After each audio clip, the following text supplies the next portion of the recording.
இடைக்கால பட்ஜெட் நல்லதும் கெட்டதும். புதிய நாடாளுமன்றத்தில் முதல் முறையாக மத்திய நிதி அமைச்சர் நிர்மலா சீதாராமன் இடைக்கால பட்ஜெட்டை தாக்கல் பண்ணியிருக்காரு. இடைக்கால பட்ஜெட்டின் மொத்த வருவாய் 30.8 லட்சம் கோடியாக இருக்கும் அப்படின்னு எதிர்பார்ப்பு. அதில் நிதி பற்றாக்குறை 5.8 விழுக்காடு, நாட்டின் மொத்த கடன் 14 லட்சம் கோடியாக இருக்கு. 55 நிமிடமாக அவர் ஆற்றிய பட்ஜெட் உரையில் பெரிய அறிவிப்புகள் எதுவும் இருக்கிறதா தெரியல அப்படின்னு எதிர்க்கட்சிகள்லாம் குற்றம் சாட்டியிருக்காங்க. இப்போ சில அம்சங்களை மட்டுமே நம்ம பரிசீலிப்போம். அவங்க சொன்ன பட்ஜெட் அறிவிப்புகளை சிலதை மட்டும் நம்ம பரிசீலிக்கலாம்.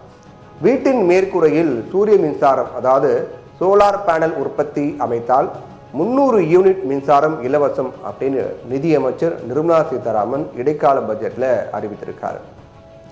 நாடு முழுவதும் ஏற்கனவே இருக்கக்கூடிய மருத்துவமனைகளை பயன்படுத்தி கூடுதலாக மருத்துவக் கல்லூரிகள் அமைப்பது தொடர்பாக ஆராய குழு அமைக்கப்படும் அப்படின்னும் அறிவிச்சிருக்காரு. இந்நிலையில சோலார் திட்டத்தின் கீழ் அவர் அறிவித்திருப்பதன்படி பார்த்தோம் அப்படின்னா, உங்கள் வீடுகளில் தனியார் அல்லது அரசின் உதவியோடு மேற்கூரையில் சோலார் அமைக்கணும். ரெண்டாவது, பொதுவாக மேற்கூரையில் சோலார் அமைக்க சதுர அடி பொறுத்து 50,000 முதல் 2-3 லட்சம் வரை செலவாகும். மூணாவது, மேற்கூரையில் சோலார் அமைத்தால் வீட்டில் பெரும்பாலும் மின்சார தேவை பூர்த்தியாகிடும். மழைக்காலம் பனிக்காலத்தில் 1-2 மணி நேரம் மின்சார நிலையத்தின் மின்சார சப்ளை தேவை மட்டுமே இருக்கும். நாலாவது, நீங்கள் மேற்கூரையில் சோலார் வைத்துள்ளதை அரசிடம் பதிவு பண்ணணும். அஞ்சாவது, அப்படி செய்திருக்கும் பட்சத்தில் அந்த குறைந்தபட்ச மின்சார தேவையை அரசே ஏற்றுக்கொள்ளும் திட்டம் தான் இந்த திட்டம். ஆறாவது, பொதுவாக மேற்கூரையில் சோலார் இருந்தால் மாதம் உங்களுக்கு மின்சார வாரியத்தின் மின்சாரத்தில் 100 யூனிட் கூட அவசியம் இருக்காது. இருந்தாலும் நீங்கள் 300 யூனிட் வரை இலவசமாக பயன்படுத்த முடியும். ஏழாவது, மேற்கூரையில் சோலார் அமைப்பதை ஊக்குவிக்கும் விதமாக இந்த அறிவிப்பு வெளியாகிருக்கு.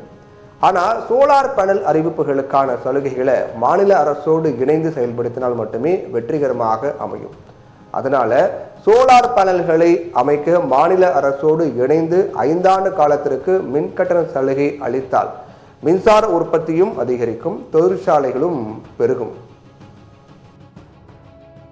இப்படி தொழிற்சாலைகள் பெருகும்போது மின் தேவையை நிறைவு செய்ய முடியும். அதே நேரத்தில் மின்சார வாகனங்களின் பெருக்கத்தையும் சமாளிக்க முடியும்.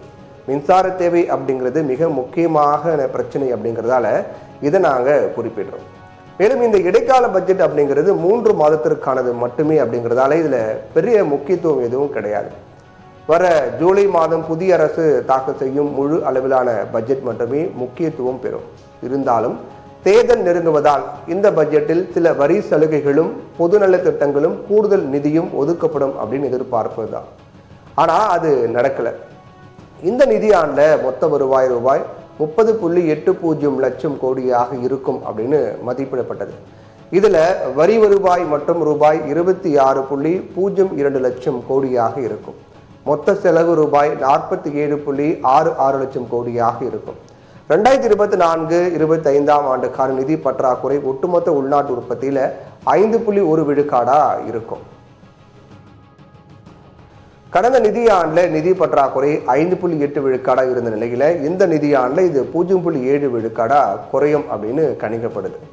அதாவது நிதி பற்றாக்குறையும் கடன் தொகையும் அதிகரித்திருப்பதை எதிர்பார்ப்பு மூலம் கூட 0.7 விழுக்காடு மட்டுமே குறையும் அப்படின்னு சொல்லப்பட்டிருக்கு.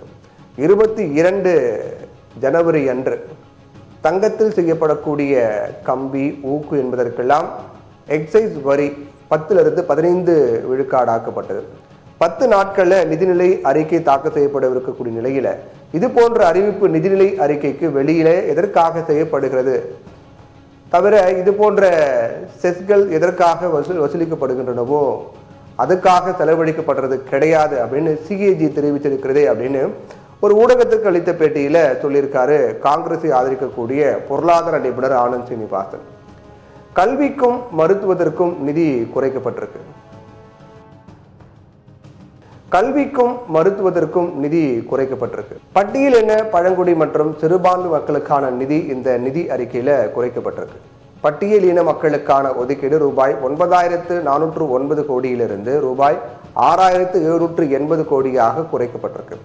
பழங்குடியின மக்களுக்கான ஒதுக்கீடு ரூபாய் 4295 கோடியிலிருந்து ரூபாய் 3286 கோடியாக குறைக்கப்பட்டிருக்கு.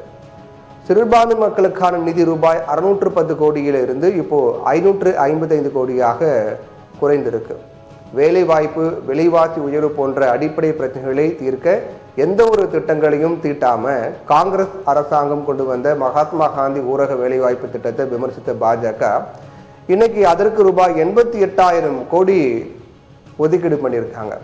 ஊரக வேலைவாய்ப்பு திட்டம் போன்ற ஊரக வறிய மக்களுக்கு உதவிடும் திட்டத்தை 10 ஆண்டுகள் ஆட்சி செய்தும் பாஜகவால் கொண்டு வர முடியாதது அவருடைய இயலாமையை காட்டுது அப்படின்னு மனிதநேய மக்கள் கட்சி தலைவர் ஜவாஹிருல்லா சொல்லியிருக்கிறது இங்கே குறிப்பிட வேண்டிய விஷயமா இருக்கு.